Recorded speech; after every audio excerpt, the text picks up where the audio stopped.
The Pinnacle Museum of Lost Dominions was, in a word, excessive. Gia stood in the main atrium, craning her neck to take in the vaulted ceilings that stretched up into what might as well have been infinity. Holographic displays floated everywhere, showing extinct species doing extinct things in extinct languages that nobody alive could speak anymore. Very uplifting stuff. Real cheerful way to spend an afternoon. She checked her comm for the third time in as many minutes. Still 2 hours until her ship cleared inspection.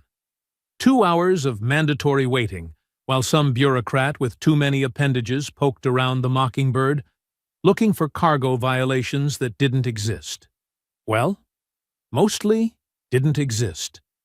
That crate in Hold 3 was technically pharmaceutical supplies, and if the inspector didn't ask too many questions about why pharmaceutical supplies needed to be stored in lead-lined containers, everyone could go home happy.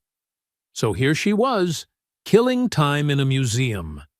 Because, apparently, the universe had a sense of humor, and that sense of humor was terrible. Gia wandered past a display about the Mothkari, a crystalline species that communicated through light refraction and had apparently built an empire spanning 200 star systems before imploding in what the placard delicately called philosophical differences, which was museum speak for they all killed each other over something stupid. She'd hauled Mothkari artifacts before, back when she didn't ask questions about manifests. Pretty stuff, but it always hummed in a way that made her teeth ache. Next up, the Dullnecks, hive mind species. Looked like ambulatory coral reefs, thought with one collective consciousness, and vanished overnight about 1,000 cycles ago. Nobody knew why. One day they were there, building megastructures and composing symphonies that required 600 individuals to perform. Next day, gone. Every single one of them. The display showed a hologram of their empty cities, perfectly preserved, waiting for occupants who would never return. Cheerful. So very cheerful. Gia checked her comm again. 1 hour, 58 minutes. This was going to be a long wait. She drifted through galleries with the enthusiasm of someone attending their own autopsy. The Obraxis Dominion, aquatic warriors who'd conquered half the outer bands before their homeworld sun went supernova. The Keth Collective, energy beings who'd supposedly transcended physical form and then, well, nobody knew what happened after that.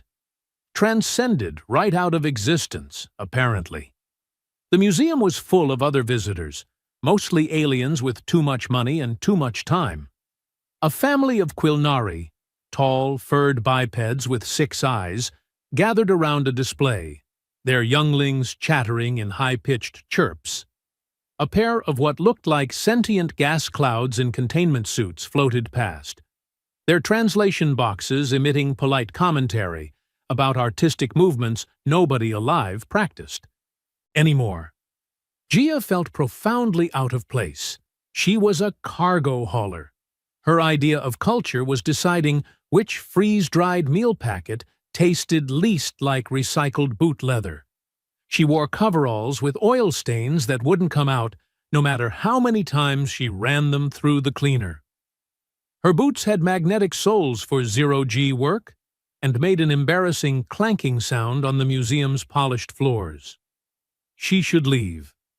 Find a bar, nurse a drink that would probably cost more than her ship's fuel budget, and wait out the inspection like a normal person. But something made her keep walking. Maybe boredom. Maybe the part of her that used to be curious about things, back before life became a series of cargo manifests and fuel calculations and trying to stay ahead of her debts.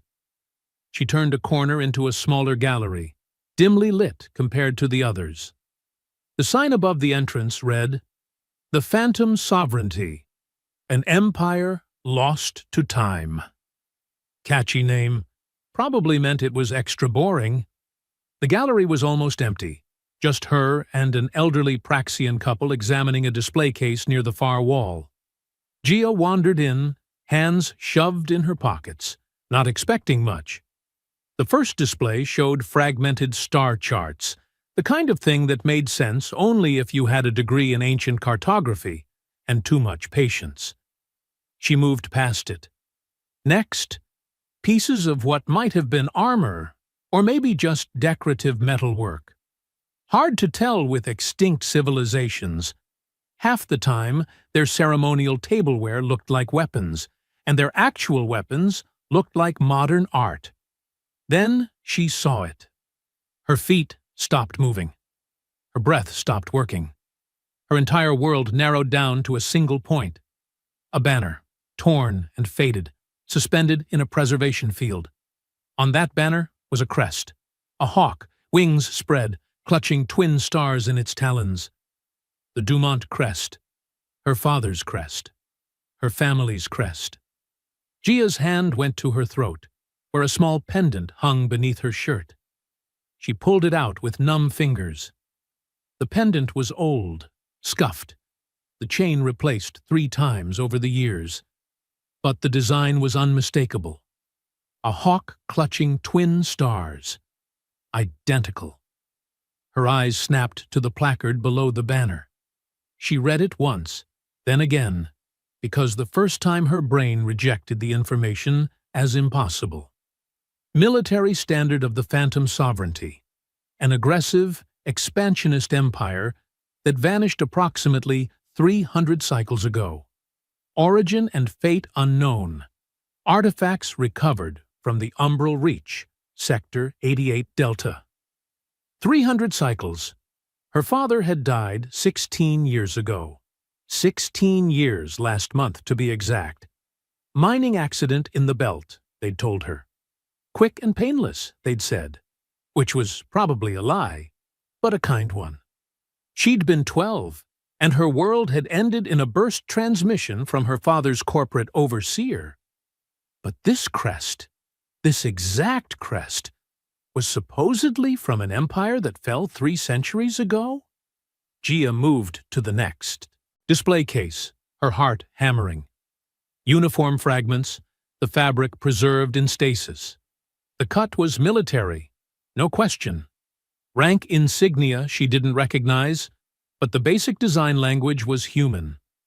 Pockets in practical places, reinforced shoulders for carrying weight, boots designed for human feet, not the dozens of other configurations that filled the galaxy. Weapons, not ceremonial ones. These were tools meant for killing. The design was sleek, efficient, human practical. She'd seen similar configurations in historical databases, the kind of thing her father had shown her when she was young and curious about his military service. Because her father had been military once, before the mining job, before the accident. Navigation charts, using stellar designations that made her skin crawl with recognition. Those weren't alien systems. Those were human cataloging systems, the kind the Exploration Corps used for mapping new territory. Her hands were shaking. She photographed everything, her comms camera clicking quietly. The banner, the uniform, the weapons, the charts, every single piece. A voice startled her, high and musical. Fascinating display, is it not? Gia turned to find something that looked like a jellyfish had achieved sentience and decided to work in customer service. The alien floated at roughly head height, translucent body pulsing with bioluminescent patterns, multiple tendrils trailing beneath it. A translation disc hovered nearby, converting the creature's light patterns into speech. "I'm Phlox, gallery attendant," the voice continued, cheerful and profoundly unhelpful. "The Phantom Sovereignty exhibit has been quite popular since its opening last month. Such mystery, such intrigue. Nobody knows what happened to them." Gia forced her face into something resembling neutral interest. "Last month? This just opened?" "Oh, yes. Brand new installation. The artifacts were discovered quite recently, you see. Only been in our possession for 6 months. Still cataloging many items. Phlox bobbed enthusiastically, tendrils waving. Are you interested in extinct civilizations? We have an excellent lecture series on Thursdays. Where exactly were these found? Gia kept her voice casual, just another curious tourist. The umbral reach, it said? Oh my, yes. Dreadfully dangerous region of space. Forbidden zone, actually. The Galactic Council has declared it off-limits for, must be 80 cycles now? Maybe 90? Terrible gravitational anomalies, you understand? Ships go in, ships don't come out. Very hazardous. But these artifacts came out. Well, yes. There was a special scientific expedition, heavily authorized, very hush-hush. They retrieved what they could from the outer edges and left quickly. Safety protocols, you understand. Phlox drifted closer, lowering their voice to what probably passed for conspiratorial among their species. Between you and me, I think there's much more out there, but the Council won't authorize another expedition. Too risky, they say. Gia nodded, mind racing.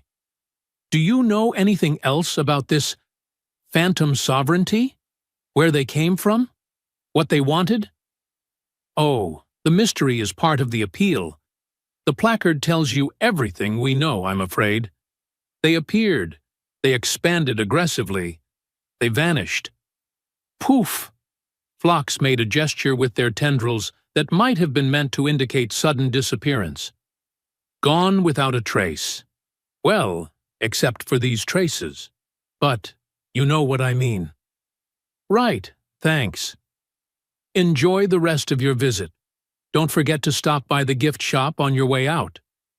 Phlox floated away to bother someone else, leaving Gia alone with her spiraling thoughts.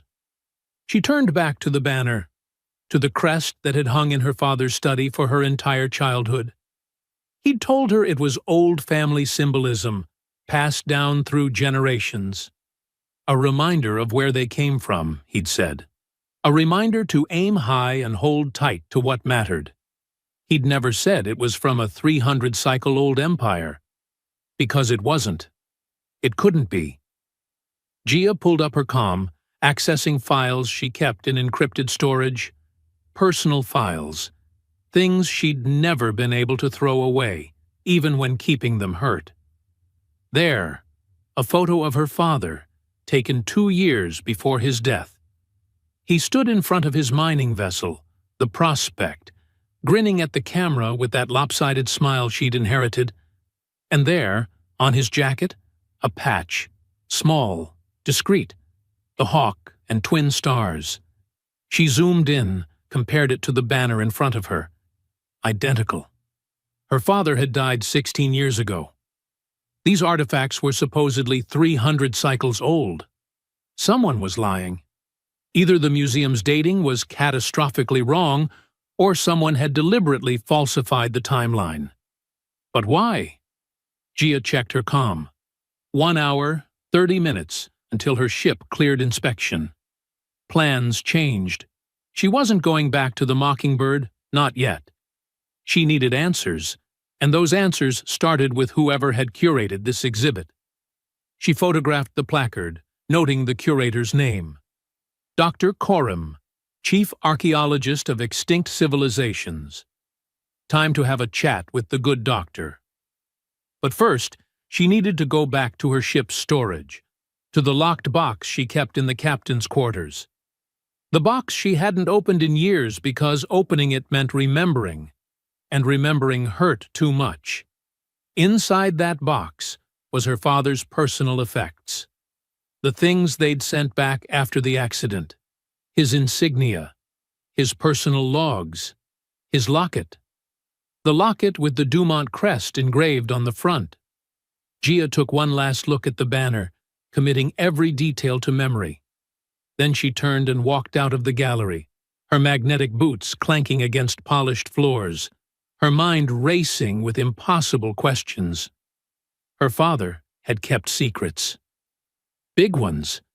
And Gia was going to find out why. The Mockingbird looked even worse than usual in the harsh, docking lights of Helix Prime. Gia had never been one for sentimentality about her ship, but seeing it surrounded by sleek passenger liners and corporate transports really hammered home how far down the economic ladder she'd fallen. The hull patches had patches. The paint job was less color scheme and more history of every cargo she'd ever hauled, written in stains. But it was hers, and more importantly, it had storage. Gia bypassed the main hold where the inspector, a bored-looking Quilnari with a datapad and an attitude, was still poking around. She headed straight for the captain's quarters, a generous term for what was basically a closet with a bunk and delusions of adequacy. The locked box sat exactly where she'd left it, shoved under the bunk behind a crate of emergency rations that had expired 2 years ago. She pulled it out, her hands steadier now than they'd been in the museum. Anger had a way of burning through shock, and she was getting angrier by the minute. The lock responded to her thumbprint. Inside, a folded uniform jacket. Too big for her then, still too big for her now. A set of military insignia she'd never understood. A data chip containing personal logs she'd watched exactly once before. The grief became too much. And the locket. Gia picked it up, the metal warm in her palm. She'd worn it as a kid, right up until the day the accident report came through. Then she'd put it away and tried to forget. She opened it. 2 photos. One of her mother, dead from illness when Gia was 6. One of Gia herself, maybe 10 years old, grinning gap-toothed at the camera. And engraved on the inside cover, the hawk and twin stars, exactly like the banner in the museum. She photographed it, added it to her growing collection of evidence that nothing made sense anymore. The data chip called to her. She'd avoided it for 16 years, but avoiding things had stopped being an option about an hour ago. Gia plugged it into her comm, pulled up the files. Her father's voice filled the small cabin, and she had to sit down on the bunk because her legs stopped working. Personal log, Lionel. Mining vessel prospect. Cycle date 449993. Routine patrol of Belt Sector 9. She skipped through entries. Mundane stuff. Ore yields. Equipment maintenance. Complaints about corporate policy. The ordinary life of an ordinary mining captain. Then she hit the entries from the month before his death. Personal log. I can't record what I saw today. If anyone accessed this, but I need to document it somewhere. The coordinates were right. The readings were right. But command says it's a navigation error. Tells me to delete my logs and forget about it. How do you forget something like that? Gia's breath caught. She'd never made it this far into the logs before. Personal log. They're transferring me. New assignment, they say. Better pay, they say. But I know a silencing when I see one. I got too close to something I wasn't supposed to see. The question is what? And more importantly, why does it matter 16 years after? The log cut off mid-sentence. The next entry was dated 3 days before his death. Personal log. Gia, if you're hearing this, if something happens to me, I need you to know I love you. More than anything, what I'm about to do, I'm doing because it matters. Because some things are bigger than one person. I can't explain more. Not here, not like this. Just know that whatever they tell you, whatever story they give you, I died doing something important. And I'm sorry. I'm so sorry. The log ended. Gia sat in the silence of her cabin, her father's voice echoing in her head. She played it again. Then again. He'd known. He'd known something was going to happen. His death wasn't an accident. She cross-referenced the dates. The museum said the artifacts were discovered 6 months ago. Her father died 16 years ago. The exhibit claimed the phantom sovereignty fell 300 cycles ago. None of it lined up. Unless the museum's timeline was a lie. Gia grabbed her comm, started pulling up everything she could find on the umbral reach. Public records were sparse, mostly navigational warnings and hazard advisories. But she'd learned a long time ago that public records were for people who followed rules. She pinged an old contact, someone who owed her a favor. Or maybe she owed them a favor. The debt economy in her line of work got complicated. The response came back in minutes. Restricted database access, limited time window, don't ask questions. Gia didn't ask questions. She just downloaded everything she could find. Classified expedition reports, surveillance data, incident logs, and there, buried in a file marked Historical Anomalies, references to human exploration missions into the umbral reach. Missions dated 16 years ago. Her father's name appeared in 3 separate documents, all heavily redacted. But his name was there, clear as day, associated with special reconnaissance operations in the Forbidden Zone. Lionel wasn't a mining captain when he died. Or if he was, that wasn't the whole story. The inspector's voice crackled over the ship's comm. Inspection complete. You're cleared for departure.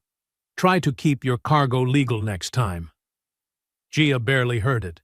She was too busy tracing the credentials of the museum's curator, this Dr. Corim, who'd put together an exhibit full of lies and half-truths.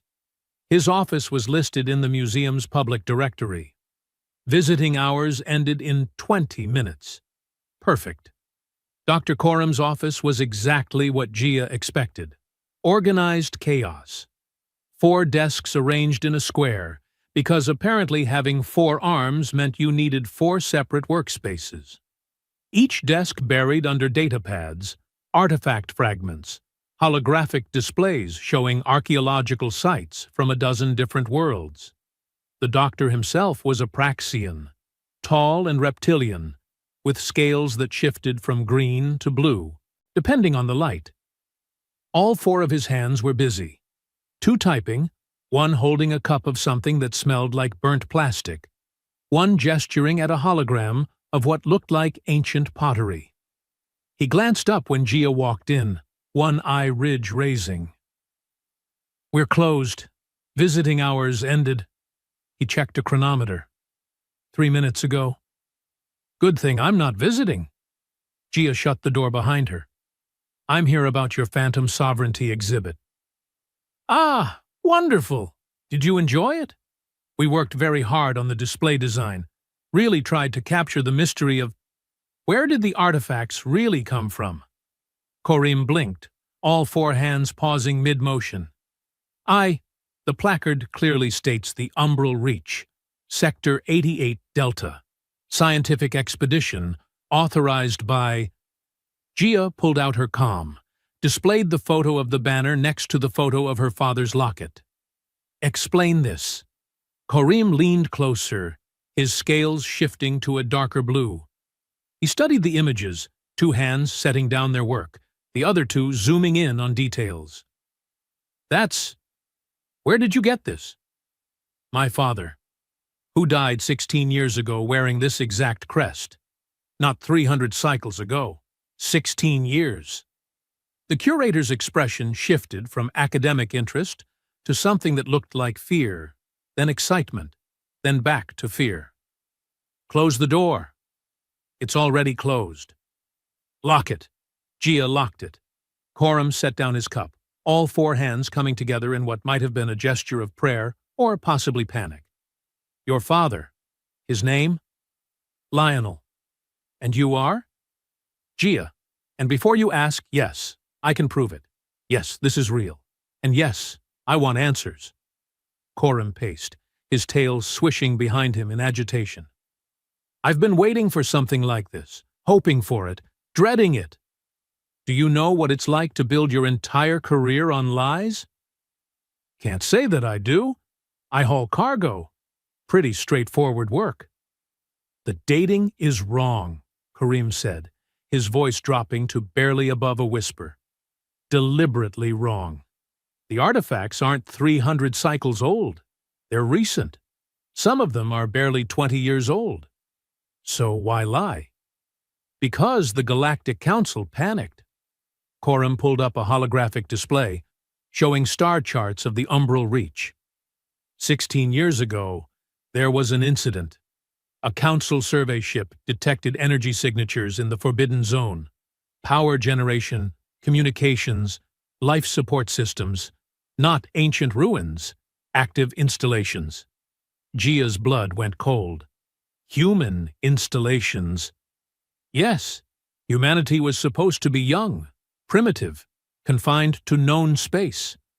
A few colonies, some mining operations, nothing significant. But this suggested something else entirely. A hidden presence. Military-grade infrastructure. Possibly hostile. What did they do? They sent in an expedition, heavily armed, prepared for combat. What they found? Coram pulled up images of artifacts identical to what Gia had seen in the museum. They found evidence of a massive human operation. Bases, weapon platforms, technology that shouldn't exist. And then, nothing. Everyone was gone. Evacuated, they assumed, or moved deeper into the reach.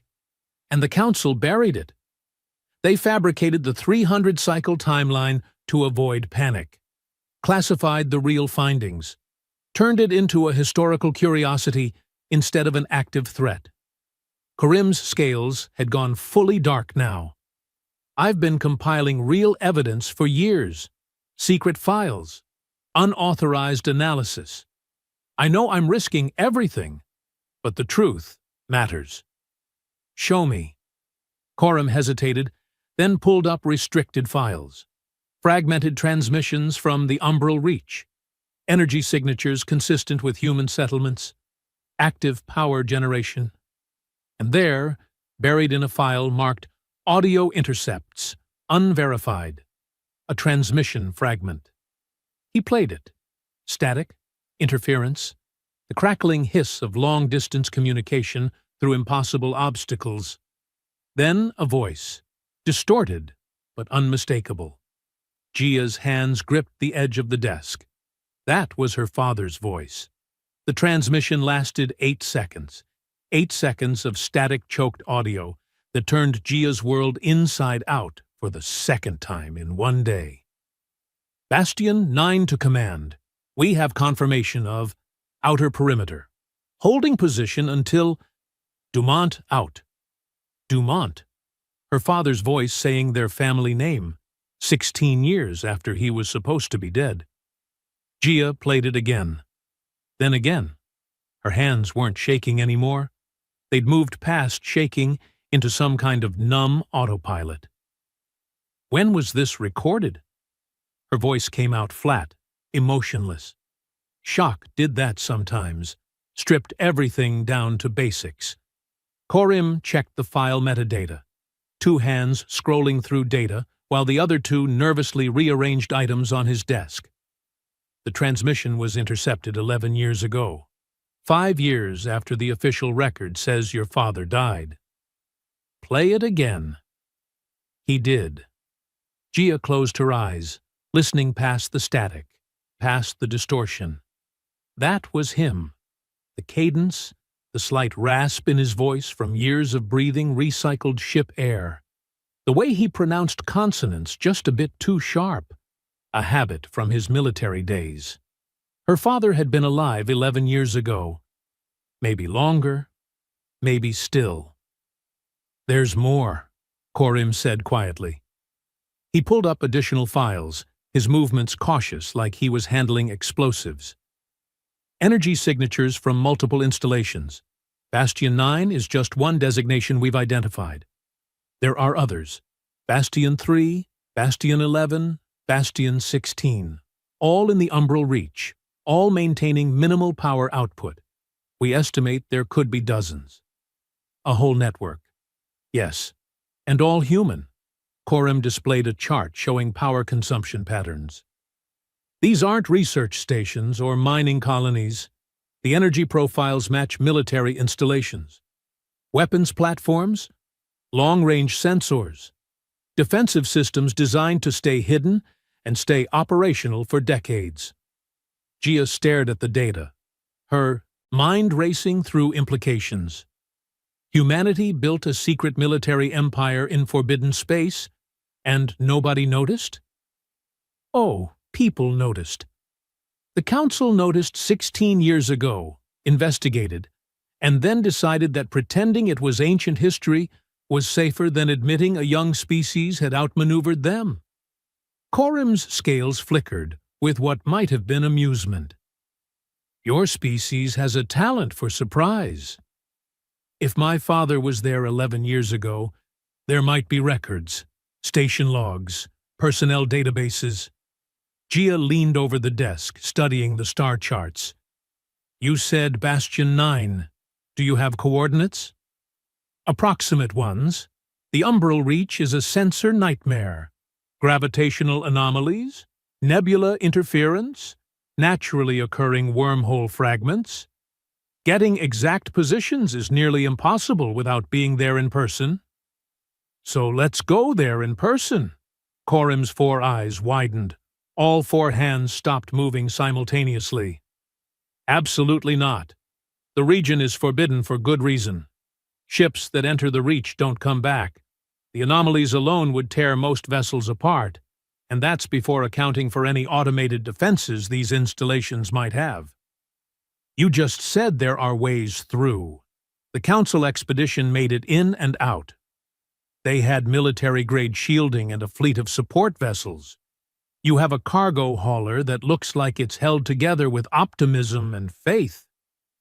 The Mockingbird is sturdier than she looks. Gia crossed her arms. And I'm going whether you help me or not. Question is whether you want to come along and actually see the discovery of your career, or stay here cataloging lies. Corim made a sound like air escaping from a punctured seal. He paced the length of his office, tail swishing in agitation. This is insane. I'm a scholar, not an explorer. I study dead civilizations from the safety of climate-controlled galleries. This civilization might not be dead. That's the whole point. Which makes it infinitely more dangerous. Gia pulled up the transmission fragment on her own comm, played her father's voice one more time. He was there, doing something important enough to fake his death and abandon his 12-year-old daughter. I need to know what, and I need to know why. If there's even a chance he's still alive. She stopped, forced down the hope that wanted to choke her. Hope was dangerous. Hope made you stupid. But it was there anyway, burning in her chest like a reactor core. Corim stopped pacing. He looked at Gia, really looked at her, and something in his expression shifted. You understand, this is almost certainly a one-way trip. The odds of successfully navigating the reach, finding the installation, and returning are not good. I've made worse bets. Have you? No, Gia admitted. But I'm making this one anyway. The curator was quiet for a long moment. Then he pulled up a new display, showing technical specifications and sensor arrays. I have access to certain resources. Funding for research expeditions, equipment that might allow us to survive the journey. And I've been analyzing the energy signatures for years. I know patterns the Council expedition missed. So you're in? I'm going to regret this. Corim's scales shifted to a resigned shade of gray-green. But yes, I'm in. Not because I think we'll succeed, but because I've spent my entire career studying the dead. Just once, I'd like to study the living. When can we leave? It will take time to prepare. We need to modify your ship, install proper shielding, Upgrade your sensor arrays. At least 2 weeks, maybe 3. Gia shook her head. We leave in 3 days. Every day we wait is another day the trail gets colder. 3 days isn't enough time to... Then we work fast. Gia stood, her decision made. You handle the equipment. I'll handle the ship. We meet at docking bay 12 in 72 hours, ready to go. Karim looked like he wanted to argue, but something in Gia's expression must have convinced him it would be pointless. Fine. 3 days. But we do this properly. No cutting corners, no skipping safety protocols. Agreed. They shook on it. Karim's primary right hand grasping Gia's in what she assumed was the Praxian version of a binding agreement. His scales were cooler than she expected, smooth and dry. One more thing, Karim said as Gia turned to leave. The Council has monitoring systems throughout known space. If they detect us entering the Reach, they'll send interceptors. We'll be arrested, our ships impounded, and any evidence we find will be classified into oblivion. So we don't get detected. Easier said than done. Good thing I know a few tricks about avoiding official attention. Gia grinned, the expression feeling strange after hours of shock and grief. You stick to the science, I'll stick to the sneaking. The next 3 days passed in a blur of work, worry, and way too much coffee. Gia stripped the Mockingbird down to essentials, pulling out anything that added weight without adding function. The luxury passenger seating she'd installed for that one corporate contract? Gone. The decorative hull plating that had cost her 2 months' profit? Stripped and sold for scrap. Every gram mattered when you were trying to navigate gravitational anomalies that could crush a ship like an empty can. Karim arrived on the second day with equipment that looked expensive and probably was. Sensor upgrades, shielding generators, a navigation computer that he claimed could map spatial distortions in real time. He also brought supplies, food, water, medical kits, emergency beacons that might work if they got stranded. Gia didn't mention that emergency beacons wouldn't help them in a forbidden zone where no rescue ships would come. They worked mostly in silence, the kind of focused quiet that came from shared purpose. Occasionally, Karim would explain what he was installing, his 4 hands, moving with practiced precision. Gia learned more about gravitational lensing and sensor interference in 2 days than she'd learned in her entire career. On the 3rd day, as they ran final systems checks, Karim asked the question she'd been expecting. What if we find the installation and your father isn't there? Gia didn't look up from her pre-flight checklist. Then we find out what he was protecting, what was worth abandoning everything for. And if the Council intercepts us? They won't. You sound very confident. I'm a cargo hauler who's avoided customs inspections in 43 different systems. Trust me, I know how to stay off scanners. Karim made that air-escaping sound again, which Gia was starting to recognize as his version of nervous laughter. I've dedicated my life to careful research, peer-reviewed publications, and methodical analysis. Now, I'm about to commit multiple felonies with a smuggler. Legitimate cargo hauler, Gia corrected. The smuggling is just supplemental income. That doesn't make me feel better. It wasn't supposed to. Gia closed the checklist, looked at Karim directly. Last chance to back out. Once we launch, we're committed. Karim's scales shifted through several colors, finally settling on determined blue. I'm not backing out. I've been waiting my entire career for something real. This is real. Yeah. Gia powered up the engines, feeling the familiar rumble through the deck plates. Real and probably stupid. My favorite combination.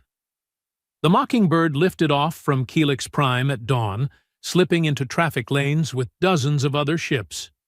Just another cargo hauler headed for another delivery run. Nobody noticed when they veered off the standard route. Nobody tracked them as they accelerated toward the outer rim, and nobody stopped them as they jumped to coordinates that didn't officially exist, heading for a region of space that wasn't supposed to have anything in it except death and darkness. Gia checked her father's locket one more time, the hawk and stars gleaming in the cockpit lights. Then she engaged the drive, and they jumped into the umbral reach. The umbral reach earned its name. Gia had flown through nebulas before, navigated asteroid fields, even threaded her way through the debris rings of a shattered moon. But this was different. This was space that didn't want them there. The viewport showed darkness so complete it felt like flying through ink. Occasionally, flashes of light erupted from nowhere. Gravitational distortions bending starlight into impossible shapes. The ship's sensors screamed warnings every few minutes, detecting mass where no mass should exist, reporting spatial anomalies that violated basic physics. Corim sat at the secondary console, all four hands dancing across controls, his eyes glued to the navigation display. Adjust heading, 2 degrees port. There's a gravitational lens forming directly ahead. Gia made the correction, feeling the ship shudder as they skirted the edge of something that wanted to pull them into a dimensional blender. How much further? Difficult to say. The sensor readings are contradictory. According to this data, we're simultaneously 3 light hours away and already there. Corim's scales had gone pale gray, stress bleeding through his usual calm. Space-time is folded like origami in this region. That's not remotely comforting. It wasn't meant to be. They'd been in the reach for 6 hours, and every minute felt like tempting physics to finally lose patience and crush them. The Mockingbird handled it better than Gia expected. The new shielding absorbing gravitational stresses that would have torn the hull apart otherwise, but she could hear things creaking that shouldn't creak, feel vibrations that made her teeth ache. Then the proximity alarm blared. Contact! Corim's voice jumped an octave. Automated defense platform bearing 280 Mark 15. It's powering weapons. Gia's hands flew over the controls, but she didn't run. Instead, she brought up the communications array, patched into the frequencies her father had used in his old military days. The codes were 16 years out of date, maybe useless, maybe worse than useless. She transmitted anyway. Unidentified platform. This is civilian vessel Mockingbird. Transmitting clearance code. Dumont 803 Victor 9. Request permission to proceed. Silence. The weapons charge continued building, energy signatures spiking on their sensors. Then, impossibly, a response. Not a voice, just a data burst. Authorization protocols, handshake confirmations, access granted. The weapons powered down. Corim stared at the display like it had just performed a magic trick. How did you... My father's old military codes. Gia's hands were shaking now, the adrenaline finally catching up. I pulled them from his personal files, figured it was worth a shot. Those should have been deactivated years ago, decades ago. The fact that they still work means someone's still maintaining the system.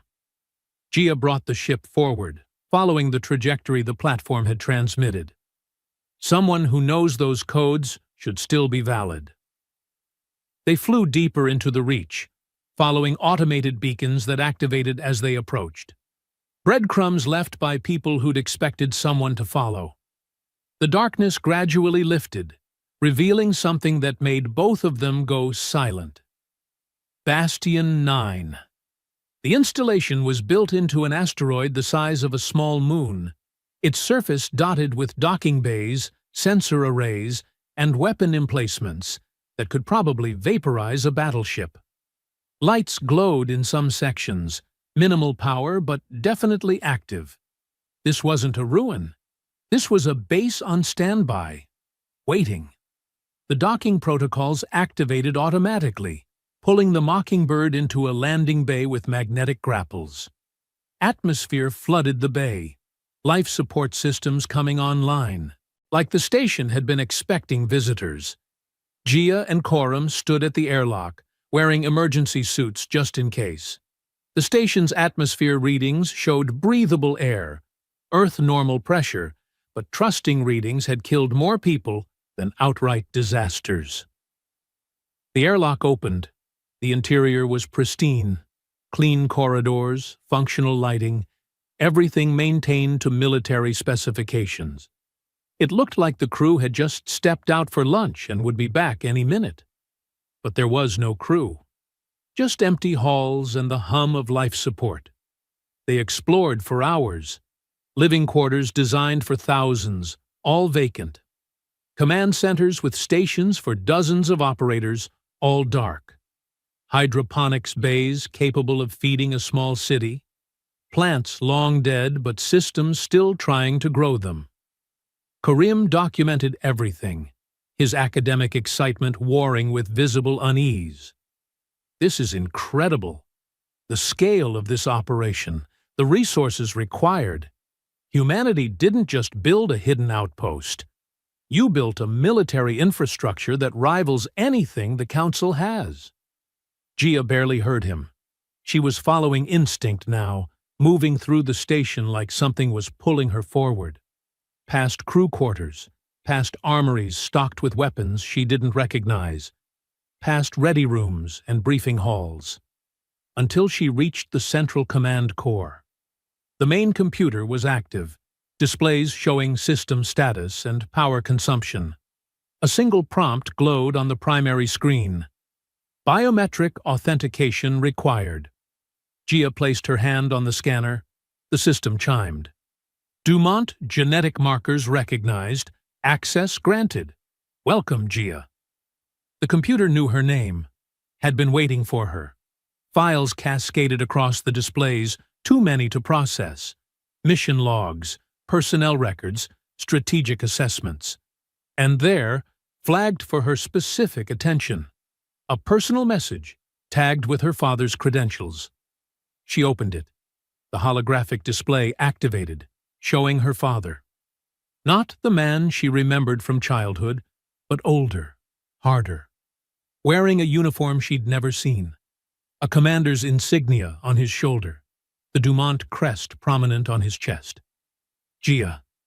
His voice was steady, but his eyes held profound sadness. If you're seeing this, something has gone wrong.